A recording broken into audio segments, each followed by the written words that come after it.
बसपा प्रमुख बहन जी ने 13 मई को लखनऊ में एक बयान दिया, जिससे सियासी गलियारों में इस पर चर्चा तेज हो गई। बहन जी ने कहा कि हम अगर सत्ता में आते हैं तो अवध को नए राज्य बनाएंगे।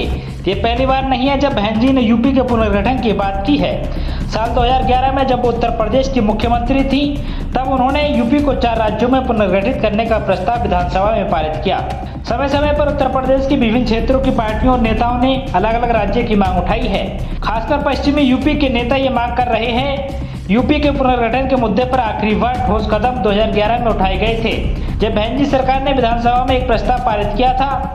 प्रस्ताव में प्रशासन की आसानी का हवाला देते हुए राज्यों को पश्चिमी यूपी, मध्य प्रदेश, पूर्वी यूपी और बुंदेलखंड में विभाजित करने का प्रस्ताव दिया गया था। बसपा प्रमुख मायावती ने सोमवार को कहा, लोकसभा चुनाव के बाद उनकी पार्टी के केंद्र की सत्ता में आने पर अवध क्षेत्र को अलग अलग राज्य बनाया जाएगा।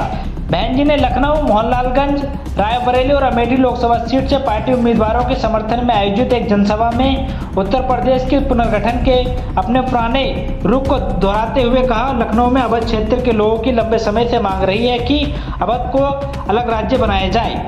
जब केंद्र में हमारी पार्टी सत्ता में आएगी तो अवध क्षेत्र को अलग से राज्य बनाया जाएगा, जिसमें लखनऊ भी आता है। ऐसा नहीं है कि बहन जी ने राज्य के पुनर्गठन का मुद्दा पहली बार उठाया है। वो जब सरकार में थी उस समय भी इसको लेकर विधानसभा तक पहुंची थी, लेकिन राष्ट्रीय लोकदल को छोड़ सभी राजनीतिक पार्टियां उनके प्रस्ताव के खिलाफ ही रहीं।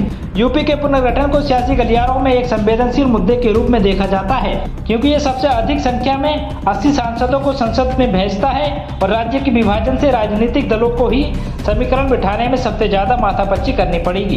क्योंकि पुनर्गठन केंद्रीय सूची में शामिल है, इसलिए बहन जी के 2011 के प्रस्ताव को कभी आगे नहीं बढ़ाया गया, क्योंकि कांग्रेस की नेतृत्व वाली यूपीए सरकार ने इस पर ज्यादा ध्यान नहीं दिया।